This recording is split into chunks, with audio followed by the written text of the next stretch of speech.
नमस्ते। बातचीत के हमारे इस खास कार्यक्रम में आप सबका स्वागत। जैसा आप देख पा रहे हैं, तनवीर सर हमारे साथ मौजूद हैं।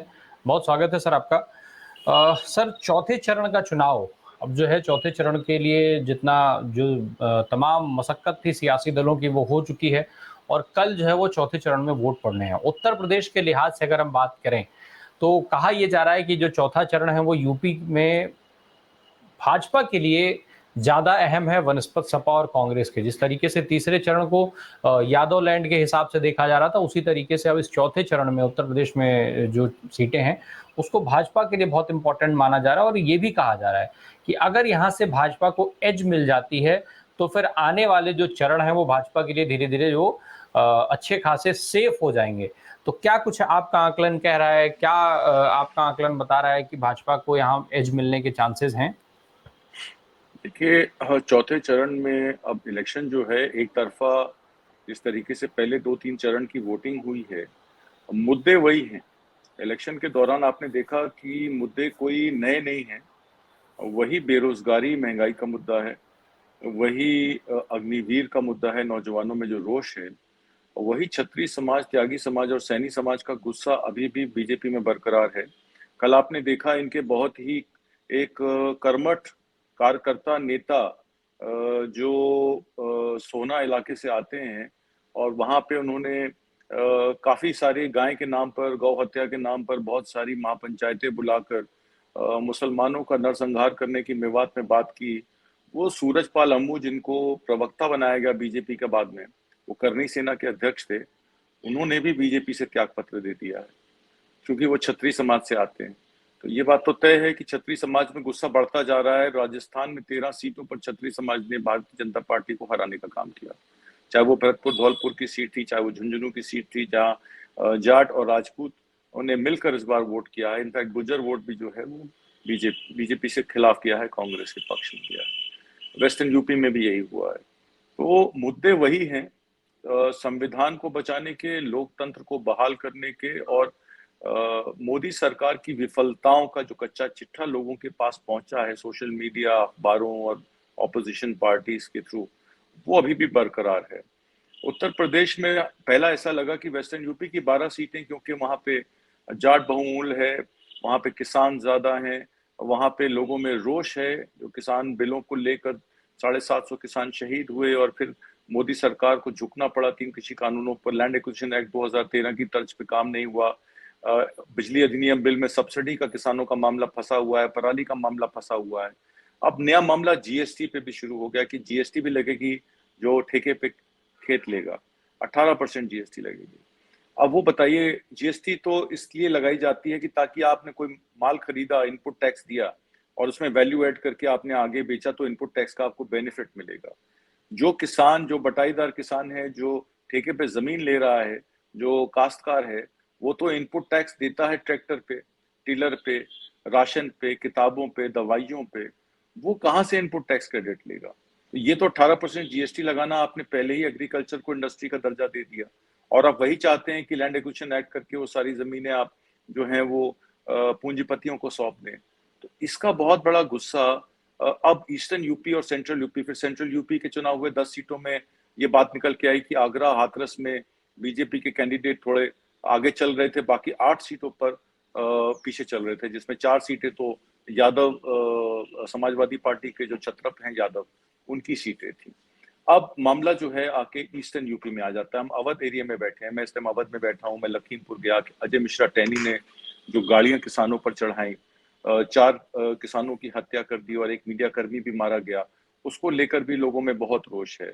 लखीमपुर के अलावा दौरहरा, शाहजहांपुर, सीतापुर, जहां अब ये चुनाव का चौथा चरण है, इसमें महंगाई को लेकर, इसमें जीएसटी की मार को लेकर, इसमें अग्निवीर को लेकर, इसमें ओबीसी आरक्षण को लेकर, इसमें संविधान की सारे अनुच्छेदों का अनुपालन नहीं किया गया और तरह तरह के बयान जिस तरीके से साक्षी महाराज ने या और लोगों ने, कैंडिडेट्स ने दिए, और 2 सीटों पर, बहराइच की सीट पर और एक और सीट पर कैंडिडेट तक बदल दिए गए और बाकी जो कैंडिडेट हैं या तो वो हैट्रिक के लिए चुनाव लड़ रहे हैं, क्योंकि 2014 और 19 में मोदी वेव थी, 2024 में वो वेव नजर नहीं आ रही। देखना ये पड़ेगा कि इनकी नाव किस मझधार में जाके फंसती है, क्योंकि मोदी वेव में तो इनको चुनाव जो है वो आराम से मिल गया। साक्षी महाराज 3 बार जीते। अकबरपुर में जो आपके बीजेपी के मौजूदा सांसद हैं देवेंद्र सिंह भोले, वो भी तीसरी बार चुनाव लड़ रहे हैं। बहराइच में अरविंद गौड़ को मैदान में उतारा गया है और समाजवादी पार्टी के रमेश गौतम उनके खिलाफ लड़ रहे हैं। इटावा में चौथे चरण में जो वोटिंग हो रही है उसमें मौजूदा सांसद राम शंकर कठेरिया को मैदान में उतारा है, जिनके पास हैट्रिक बनाने का मौका है। सीतापुर लोकसभा में राजेश वर्मा 2 बार बीएसपी के एमपी रहे, 2 बार लोकसभा के, तो हैट्रिक बनाने का मौका उनके पास भी है। पर लोगों में बहुत रोष है। 2014-19 के इलेक्शन में तो राम लहर में और पुलवामा के शहीदों की लाशों पर इलेक्शन लड़ा गया। तो क्या 2024 का इलेक्शन में महान जो महंगाई और किसानों के मुद्दे हैं, जो बेरोजगारों के मुद्दे हैं, जो महिलाओं की सुरक्षा के मुद्दे हैं, क्या वो आगे बढ़ पाएंगे? ये जी, बात पे अब जो है पब्लिक खड़ी हो रही है। आतम जी सर, मुद्दों के साथ मैं एक चीज और समझना चाहूंगा। जो आपने लखीमपुर का जिक्र किया, टेनी का जिक्र किया, टेनी के साथ भारतीय जनता पार्टी पूरी तरीके से खड़ी हुई दिखी। 2 नाम बहुत अहम है, एक अजय मिश्रा टेनी का और दूसरा ब्रजभूषण शरण सिंह का। इन दोनों नेताओं के साथ भारतीय जनता पार्टी खड़ी हुई दिखाई दी। अजय मिश्रा टेनी से जो रिपोर्ट आप कह रहे हैं उसके हिसाब से लोगों में नाराजगी है, लेकिन अमित शाह साहब वहां पर जाकर के कहते हैं कि टेनी को वो बड़ा आदमी बनाने जा रहे हैं। तो क्या बड़ा आदमी बनाए जाने के बावजूद भी लोगों में टेनी को लेकर के नाराजगी खत्म नहीं हो रही है, या इस बड़ा आदमी बनाए जाने के भाषण का कोई कुछ इम्पैक्ट पड़ा है? देखिए, अजय मिश्रा टेनी बड़े आदमी कैसे बने? अजय मिश्रा टेनी एक कारोबारी हैं। अजय मिश्रा टेनी जो हैं वो नेपाल से लखीमपुर खीरी के बॉर्डर पर अपना व्यवसाय करते हैं। कहा जाता है कि वो उनके पेट्रोल पंप भी हैं और पेट्रोल डीजल की तस्करी भी वो वहां से इधर और इधर से वहां करते हैं। जमीनों के सौदों में उन्होंने अपने बाहुबली बिठा रखे हैं। सस्ती जमीनें खरीद के उन पे कब्जा करके वो महंगे करके बेचते हैं। कई जमीनों पे वो कब्जा नहीं भी होता, वो कब्जा करके काश्तकारों को मजबूर कर देते हैं कि वो जमीनें उनको सस्ती बिके। उनका एक पूरा पैराफेरेलिया है। उस पैराफेरेलिया में जितने वहाँ के गुंडई है, बदमाश हैं, वो सब इनके साथ मिलकर काम करते हैं। ऐसे उन्होंने धन अर्जित किया और वो इस देश का उपगृह मंत्री बना हुआ है। उपगृह मंत्री बनने के बाद उसके बेटे ने, जब किसानों ने वहाँ पे उनका हेलीकॉप्टर नहीं उतरने दिया, डिप्टी सीएम का, केशव प्रसाद मौर्य का, एक दंगल वो हर साल करवाते हैं, तो उन्होंने किसानों के ऊपर गाड़ियां चढ़ा दी, जिसका वीडियो सब लोग देखा। आज तक उनके बेटे को अभी तो ट्रायल चल रहा है, सजा होगी नहीं होगी ये बात का विषय है। पर अजय मिश्रा टेनी को दोबारा टिकट देना, इसका मतलब है किसानों के मामलों में सरकार संवेदनशील नहीं है। और इसका बहुत सारा गुस्सा काश्तकारों में, किसानों में, बाकी लोगों में, जैसे मैंने आपको बताया है। खीरी लोकसभा में वो 2 बार के सांसद हैं, जबकि समाजवादी पार्टी के उत्कर्ष वर्मा पर दाव लगाया गया है। बीएसपी ने पंजाबी समुदाय के अंचय कालरा को टिकट दी। सीतापुर की सीट पे राजेश, वैसे मैं आपको बता रहा था, राजेश वर्मा 10 साल से सांसद हैं बीजेपी के, वो भी हैट्रिक के लिए लड़ रहे हैं। और यहाँ पे एक ओबीसी समाज से आए बड़े कर्मठ नेता, इनके बीजेपी के ही एमएलए रहे। उन्होंने कहा मुझे 5 रुपए की सदस्यता दी गई, मेरे घर बहुत सारा पैसा भेजा गया और सिंबल भेजा गया और मैं 25,000 वोटों से जीता। और जीतने के बाद जब इन्होंने लॉकडाउन में बजाय ऑक्सीजन, रेमडेसिविर और ऑक्सीजन कॉन्सेंट्रेटेड टैंक्स देने के बजाय इन्होंने क्या किया, इन्होंने थाली और ताली बजवाई। तो मुझे समझ में आ गया कि ये बीजेपी पार्टी भ्रष्ट पार्टी है, ये लोगों को बेवकूफ बना रही। उन्होंने तुरंत बीजेपी से इस्तीफा दिया और उसके बाद वो उन्होंने इंडिपेंडेंट चेयरमैनी का इलेक्शन लड़ा, जिसमें 10,000 वोट पाए। आज जनरल सीट होते हुए कांग्रेस के खाते में जब ये सीट आई तो उन्होंने राकेश राठौर को अपना कैंडिडेट चुना। यहाँ पे विभिन्न इलेक्शन रैलियों में जहां जहां मैंने लखीमपुर, शाहजहांपुर, धौरहरा, सीतापुर, उन्नाव क्षेत्र में दौरा किया है, वहां पे समाजवादी पार्टी और कांग्रेस के 2-2 सिंबल, झंडे लगा के लोग गाड़ियां लेके घूम रहे हैं। और आपने देखा कन्नौज की रैली में कल किस तरीके का जन समर्थन अखिलेश यादव के पक्ष में खड़ा था। उसके बाद कानपुर की रैली में आपने देखा कितने लोग जो हैं वो इनको, राहुल गांधी को देखकर उनकी बात को सुनने के लिए कितने आतुर थे। और शाम होते होते 5:30 बजे जब मैं वहाँ इंदिरा गांधी प्रतिष्ठान पहुंचा तो भारी संख्या में SC ST OBC समाज के लोग, करीब 50 से 60 संगठन थे वहाँ संविधान बचाओ के लिए, SC ST OBC मोर्चे के, जय भीम मिशन के, और भी बहुत सारे, बिहार से लेके, उत्तर प्रदेश से लेके, राजस्थान से लेके बहुत सारे संगठन वहाँ मौजूद थे। पूरा ऑडिटोरियम भरा हुआ था और राहुल गांधी ने ओपनली चैलेंज किया कि मोदी जी अगर ओपन डिबेट करना चाहें तो मैं तैयार हूँ। उन्होंने ये भी कहा कि हमसे कुछ गलतियां हुई, 2009 में हम ये न्याय दे सकते थे पर हमसे गलतियां हुई, हमारे पास ग्राउंड रिपोर्ट नहीं थी। अब हमें ये समझ में आ गया है कि देश का 90% जो आदमी है वो इस विकास मॉडल के बाहर है, और चंदा परिवार 22 परिवार और 10% लोग ही मोदी जी की पॉलिसीज का फायदा उठा रहे हैं। उसमें ठेकेदारी वाले भी हैं, उसमें बिजनेसमैन भी हैं, उसमें कॉर्पोरेट कारोबारी भी हैं, उसमें वो सब लोग हैं जो मोदी जी के बताए मॉडल पर चल रहे हैं, जो कि एक गुजरात मॉडल कहा जा सकता है। पर मोदी जी 90% लोगों के लिए कुछ नहीं कर पाए, और संविधान की शपथ लेकर प्रधानमंत्री बने मोदी जी संविधान की रक्षा के लिए भी जो है वो कुछ नहीं कर पाए, और लोकतंत्र बचेगा नहीं। लोगों के घर में ये कर गया कि 400 पार का नारा मोदी जी ने इसलिए दिया है ताकि संविधान जो है वो बदल दिया जाएगा, लोकतंत्र की परिभाषा बदल दी जाएगी, और अगर 2024 का इलेक्शन मोदी जी जीत जाते हैं तो फिर 2024 के बाद वन नेशन वन इलेक्शन के नाम पे 2029 तक कोई इलेक्शन होगा ही नहीं। तो लोगों में ये बहुत बड़ी, और एक और बात सामने आई, जिस तरीके से पुलवामा और बालाकोट करा के 2019 का इलेक्शन जीता गया, उसमें कहीं ना कहीं मोदी सरकार की पाकिस्तान के उस समय की एडमिनिस्ट्रेशन और सरकार के साथ साजिश थी। खाली ग्राउंड पे, खाली पहाड़ पे वो बम गिरवाए गए, जिसका फायदा मोदी जी को मिला।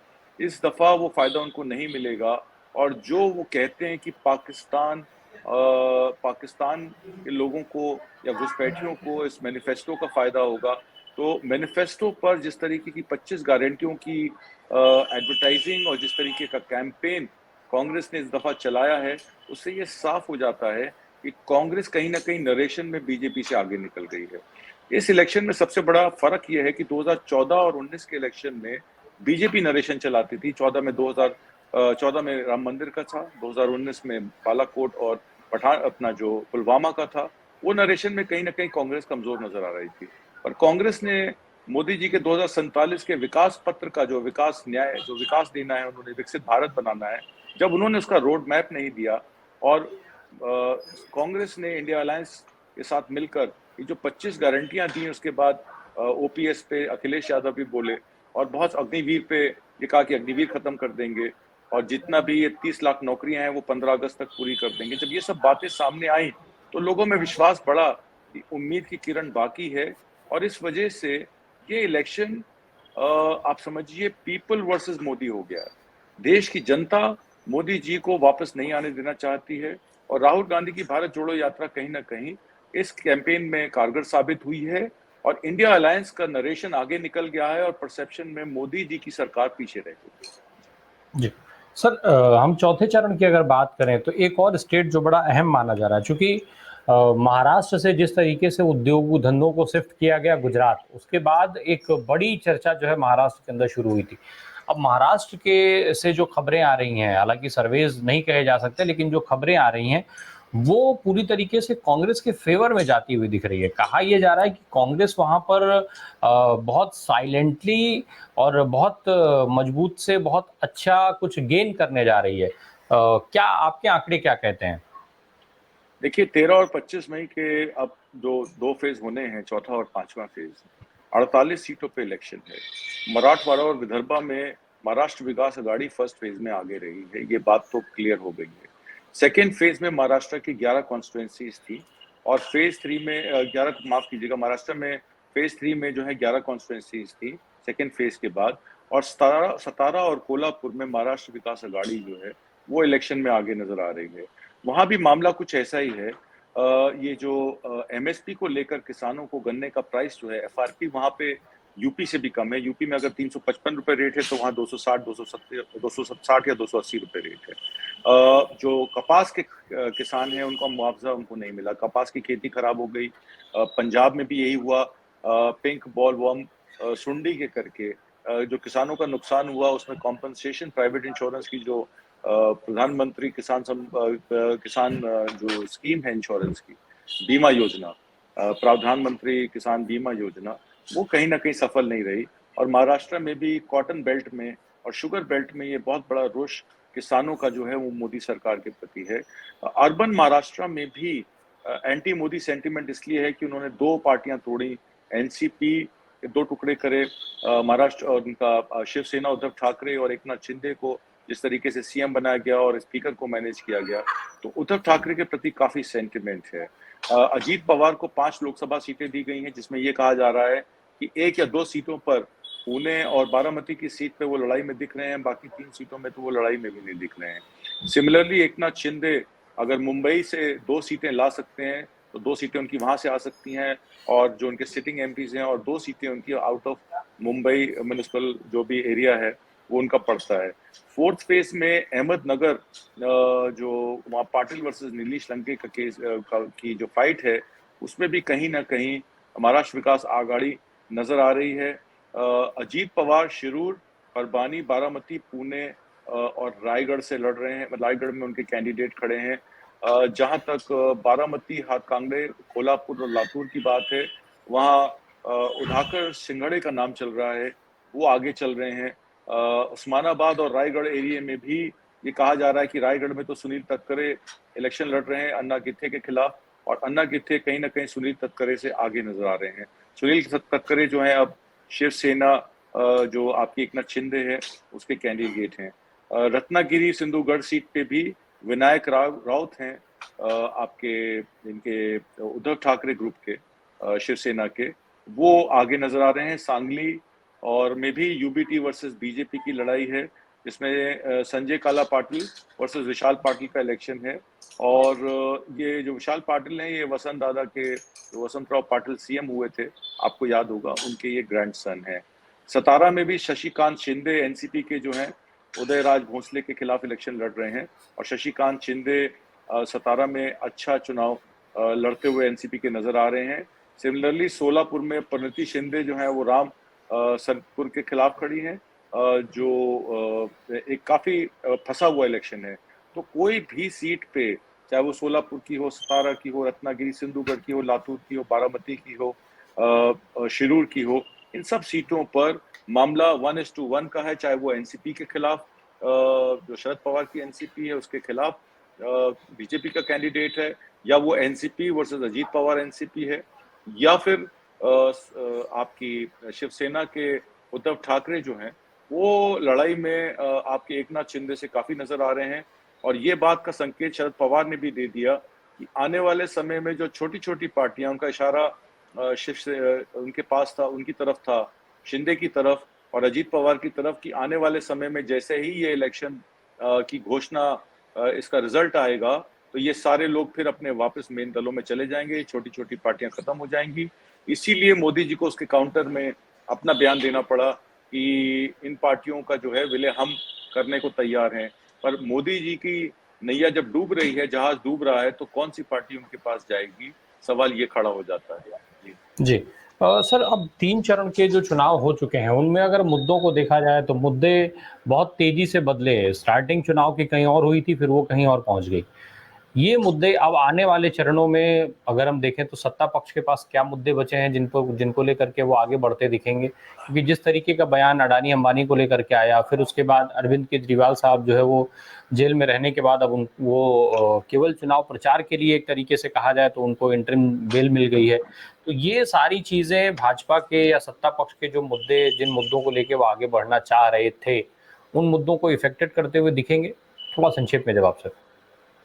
जी, आप लास्ट पॉइंट आपका क्या था, फिर से आप बोलिए, आपने सवाल क्या पूछा था? मैं ये कहना चाह रहा था, जो मुद्दे थे 3 चरणों में जिस तरीके से अभी हुए चुनाव, और अब सत्ता पक्ष के पास क्या मुद्दे बचे हैं, और ये जो जिन मुद्दों को लेकर सत्ता पक्ष आगे बढ़ना चाह रहा था, वो मुद्दे क्या अरविंद केजरीवाल की जमानत के बाद, क्योंकि उनको केवल चुनाव, एक तरीके से देखा जाए तो केवल चुनाव प्रचार के लिए ही बेल मिली है, तो ऐसे में क्या ये मुद्दे जो है इफेक्टेड होंगे अरविंद केजरीवाल की जमानत पर बाहर आ जाने से? फिर जिस तरीके से सत्ता पक्ष की तरफ से खुद मोदी जी ने अडानी अंबानी का नाम लेकर जो है वो बात कह दी है, एक तरीके से चर्चा इस चीज को लेकर के हो रही है कि मोदी जी ने कन्फेस कर लिया सारे भ्रष्टाचार को। तो अब दो मुद्दे बिंदु कहाँ देख रहे हैं सत्ता पक्ष के, प्लस कितना इफेक्ट होगा इसका? 2 बिंदु आपने कहे कि अब सत्ता पक्ष के पास मुद्दे क्या बचे हैं, और दूसरी आपने अरविंद केजरीवाल की बात की। तो जी। पहले जवाब मैं आपको ये दे दूं कि राहुल गांधी ने 2 चीजें कही हैं। एक तो उन्होंने मोदी सरकार को अदानी के जो क्रोनी कैपिटलिस्ट रिलेशनशिप है उसको एक्सपोज कर दिया है। क्योंकि अगर मोदी जी कहते हैं कि टेम्पो भर भर के पैसा जो है वो कांग्रेस के पास जा रहा है, तो इसका मतलब है कि उस पैसे के जो बेनिफिशियरी हैं वो खुद भी रहे हैं। नहीं तो उनको पहले से कैसे पता है कि टेम्पो भर के पैसा जा रहा है, जबकि ईडी सीबीआई उनकी इतने प्रभाव से काम कर रही है कि 100 करोड़ का लिकर पॉलिसी की बू भी आती है तो वो वहां पहुंच जाती है। तो इनकी जो मोदी जी की सेना है, ईडी सीबीआई और आईटी, उसको ये भनक टेम्पो की कैसे नहीं पड़ी। पहला सवाल तो ये खड़ा हो जाता है। तो इसका मतलब है कि मोदी अदानी नेक्सस जो है वो एक्सपोज हो गया और राहुल गांधी ने इसको एक्सपोज करवा दिया है। दूसरी बात यह है कि राहुल गांधी जी ने मोदी जी के डबल स्टैंडर्ड भी एक्सपोज कर दिए एससी एसटी ओबीसी आरक्षण को लेकर। उन्होंने कहा कि एससी एसटी ओबीसी का आरक्षण संविधान के द्वारा सेफगार्ड उसमें है। इन्होंने फिर कह दिया कि 4% आरक्षण तेलंगाना और कर्नाटका में मुसलमानों को दिया जाता है। वो ये नहीं बता रहे हैं कि जो मुस्लिम आरक्षण है वो एससी एसटी ओबीसी समाज के लोगों को दिया जाता है। वो स्पेसिफिकली उसमें आरक्षण में आरक्षण दिया गया है। उसका मतलब ये नहीं है कि मुसलमानों को अलग से आरक्षण दिया जा रहा है और उनका एससी एसटी ओबीसी का 4% शेयर उनको दिया जा रहा है। तीसरी बात उसमें ये भी आ जाती है कि जितनी भी रिजर्व सीटें थी, चाहे वो यूनिवर्सिटीज की पोजीशन हो, पब्लिक सेक्टर अंडरटेकिंग्स में भरने की बात हो, सेक्रेटरीट लेवल का, इन्होंने एससी एसटी ओबीसी समाज की वैकेंसीज जनरल सीटों से भरी। तो ये उन्होंने एक्सपोज किया कि वो डबल स्टैंडर्ड्स हैं, ये आरक्षण को खत्म करना चाहते हैं। जिसको मोदी जी को हर स्पीच में डिफेंड करना पड़ रहा है कि मैं संविधान को कुछ नहीं करूंगा, मैं लोकतंत्र को कुछ नहीं करूंगा। तो इसका मतलब ये है कि मोदी जी बैक सीट पर हैं। फिर उन्होंने कहा कि राहुल गांधी ने ये कहा कि बीजेपी का असली एजेंडा जो है वो संविधान बदलने का है। 400 पार का नारा क्यों दे रहे हैं? तो कहीं ना कहीं उनका जो ओवर कॉन्फिडेंस था वो उनको जो है कॉर्नर कर गए वो। और 400 पार का जो है, इनके खुद ही लोग कहते हैं कि वो आरक्षण वो जो है कॉन्स्टिट्यूशन बदलने के लिए है। तो सर मोदी जो जी आज की केजरीवाल, डेट में आतंकित सर, केजरीवाल पे जो आ रहा हूं मैं। केजरीवाल की तो जमानत है, जो केजरीवाल की जमानत का मामला है, जमानत पर जो केजरीवाल बाहर आए और आने के साथ जिस तरीके की चीजें शुरू किया उन्होंने, अब वो तो आते ही पहले उन्होंने ये बैटिंग शुरू कर दी कि भारतीय जनता पार्टी अगर जीत गई तो सबसे पहले योगी आदित्यनाथ को हटा देगी। अब वो इस तरीके के नैरेटिव बिल्डअप कर रहे हैं। तो क्या ये जो मुद्दे हैं वो किनारे हो गए? अरविंद केजरीवाल की जमानत पर बाहर आ जाने का क्या कुछ इफेक्ट होगा? बस संक्षेप में ये बता दें प्लीज। देखिए, आपको मैं 5 बिंदु देता हूँ। पहला बिंदु, मध्य प्रदेश में शिवराज चौहान के नेतृत्व में इलेक्शन जीता गया, चौथी बार वो सीएम क्यों नहीं बने? हेमंत सोरेन के ऊपर कोई केस नहीं बनता था। इलेक्शन से पहले झारखंड के सीएम को जेएमएम पे प्रेशर डाला गया कि आप हमारे एलआई बन जाएं। जब वो एलआई नहीं बने तो उनको अरेस्ट कर दिया गया, क्योंकि उनकी 11 सीटों पर नजर थी। आपने देखा किस तरीके से इन्होंने मनोहर लाल खट्टर को अग्निवीर बना के उनको रिटायर कर दिया और नायब सिंह सैनी को आनंद फानन में सीएम बना दिया। यही बात योगी महाराज के लिए कही जा रही थी कि योगी महाराज को खतरा ऑपोजिशन से नहीं है, योगी महाराज को खतरा खुद उनकी पार्टी से है, खुद अमित शाह और मोदी जी से है। आपको याद होगा कि एक शर्मा जी नाम के आदमी को ये वहां पे डिप्टी सीएम बनाना चाहते थे अमित शाह। अमित शाह का शुरू से इंटरेस्ट रहा है कि गुजरात मॉडल में यूपी को भी गुजरात मॉडल के अंतर्गत कब्जा किया जाए। अगर योगी महाराज नहीं होते तो इनकी सेंट्रल लेवल की पॉलिटिक्स ने उत्तर प्रदेश की पॉलिटिक्स पे कब्जा कर लिया होता। इसलिए ये नरेशन देना कि 2027 से पहले योगी जी को रिजाइन करवा दिया जाएगा या उत्तर प्रदेश में दोबारा इलेक्शन हो जाएंगे, ये इनकी इनसिक्योरिटी बता रहा है कि योगी महाराज को खतरा बाहर की पार्टियों से नहीं है, मोदी जी से खुद है। जहां तक केजरीवाल की बात है, केजरीवाल को इन्होंने जेल में रख के अपना ही नुकसान करवाया। पंजाब में जहां कांग्रेस और भाजपा में बाइपोलर इलेक्शन होता था, वहां अब पार्लियामेंट इलेक्शन में आम आदमी पार्टी एक प्रमुख पार्टी के रूप में निकल के आ रही है और ऐसा सुनने में आ रहा है कि 4 से 5 सीटें पंजाब में वो लेके आएगी। हालांकि उनका अभी एक भी मेंबर पार्लियामेंट नहीं है। दिल्ली की 4-5 सीटों पर 7 सीटों पर जो चुनाव है उसमें कांग्रेस के पास 3 सीटें हैं, आम आदमी पार्टी के पास 4 सीटें हैं। उनको जेल में डालकर और सुप्रीम कोर्ट द्वारा जो बेल मिली है 1 जून तक, उसमें जिस तरीके के प्रोग्राम अरविंद केजरीवाल करेंगे, 7 की 7 सीटें इनकी खतरे में पड़ जाएंगी। जो आंकड़ा हम कह रहे हैं कि 4-3 का, कि 4 सीटों पे कंफर्म जीत बीजेपी कांग्रेस गठबंधन की, 2 सीटें कांग्रेस की, 2 सीटें आम आदमी पार्टी की। सीटें बता देता हूँ। नॉर्थ ईस्ट की सीट जो है कंफर्म कांग्रेस जीत सकती है, चांदनी चौक की सीट कांग्रेस जीत सकती है। साउथ दिल्ली के सहीराम पहलवान, क्योंकि वहां का सारा ग्रामीण अंचल का इलाका आता है, वो सीट वो निकाल सकते हैं। वेस्ट यूपी की महाबल मिश्रा। इसके अलावा ईस्ट दिल्ली की कुलदीप कुमार की सीट भी है। ये 5 सीटों पर उन्होंने, भाजपा ने खुद ही अपने खिलाफ वोटिंग करवा लेंगे इस बार 25 तारीख को जब वोटिंग होगी। तो मामला ये है, केजरीवाल को जेल में डाल के, हेमंत सोरेन को जेल में डाल के, शिवराज चौहान को सीएम न बना के और उनको मेंबर पार्लियामेंट की लोकसभा की टिकट लड़वा के इन्होंने ये क्लियर कर दिया कि ये फेडरल स्ट्रक्चर में बिलीव नहीं करते, ये सेंट्रिस्ट पॉलिटिक्स खेलते हैं। जीएसटी के शेयर को लेकर, डेवोल्यूशन को लेकर, तमिलनाडु, कर्नाटक और केरला की सरकार से इनकी लड़ाई चल रही है। वेस्ट बंगाल में तमाम तरह के आरोप प्रत्यारोप सरकार से इनके साथ लगते रहते हैं। तो जब स्टेट गवर्नमेंट्स के साथ ही इनकी नहीं बन रही है, तो विकसित भारत कहाँ से बनेगा? तो ये मोदी जी का जो झूठ है, ये पकड़ा गया है और इस वजह से अब वो समझ नहीं पा रहे हैं वो करें तो करें क्या। उड़ीसा में बीजेडी है, उनके फेवरेबल अलायंस है, उनका आपस में जो भी उनके आपस में सेटिंग हो। मैं आपको एक बात बड़ी क्लियर कर देता हूं, अगर इस इलेक्शन में भाजपा 200 सीटों या 220 सीटों पर रुक जाती है, तो ये जो 17 अलायंसेज हैं, इसमें कम से कम 8 या 9 अलायंस ऐसे हैं जो लूज अलायंसेज हैं, वो तुरंत छोड़कर इनको दूसरी तरफ आ जाएंगे।